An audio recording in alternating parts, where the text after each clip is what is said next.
Thank you. Ms. Cano, are you the aunt of Lyle and Eric Menendez? Yes, I am. I observed Jose and Lyle in many ways. Jose was very possessive. It was always a monologue. What do you mean it was always a monologue? Lyle was not allowed to express his opinions. He was told what to do.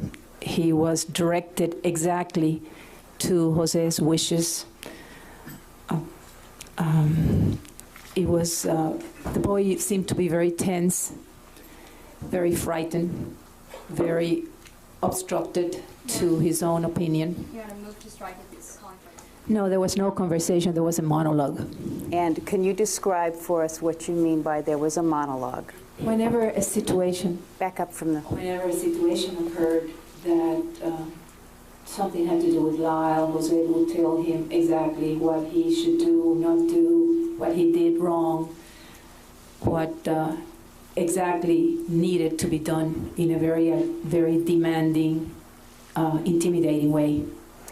Did Jose attempt to have control over Lyle with regard to the schools to which he was sent? Definitely. Objection calls for conclusion. Definitely. Objection sustained. The answer is stricken.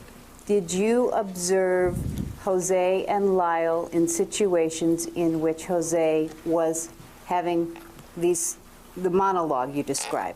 Yes, I did. Can you tell me how young Lyle was when these monologues began? Oh, always. I mean, he was 2 years old.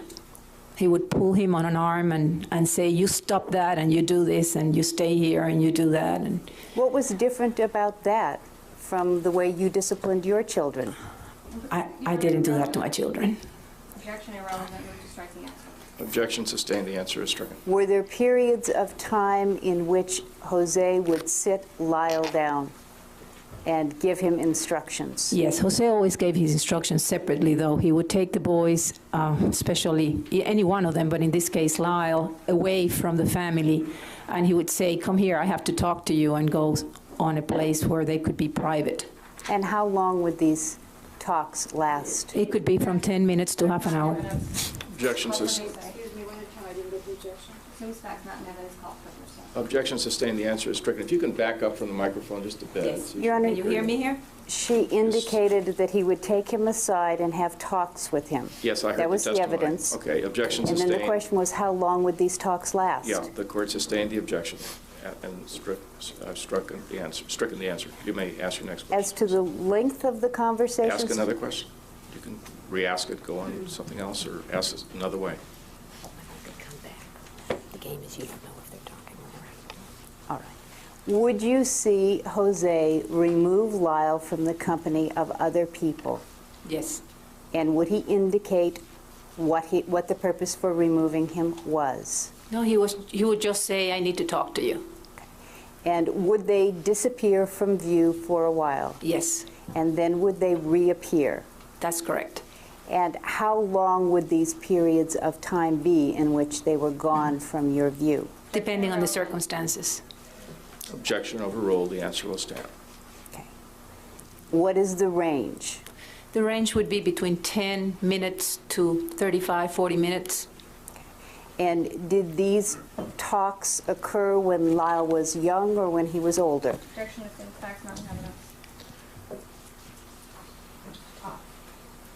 Objection overruled. In different occasions at all ages, I recall Okay, from you've age answered- 4. You've answered the question.